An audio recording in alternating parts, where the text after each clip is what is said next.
Okay, I'm gonna be honest, and my desk used to look like this. I have post-its and I had notes absolutely everywhere, and it was driving me crazy. So I decided to grab one of these dry erase whiteboards for my desk. And when I tell you that it made all the difference in the world, let me tell you that my desk stays so nice and clean now. As you can see, there's no more post-its, there's no more notes all over the place.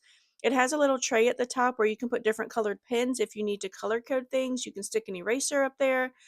It does have this little tray on the side, which is really cool, so you can keep extra pens or paper clips or change or whatever you need to just store in there. And things write flawlessly on this. As you can see, I use it all the time. I write notes to myself constantly, so I am always writing new things, adding new things to my list, and I'm always erasing and changing things up, and it doesn't leave any residue. I haven't had to clean it with any kind of cleaner. I literally just write and then erase it, and it's just like new again. I absolutely love it. I cannot recommend this enough if you have notes all over your desk driving you crazy.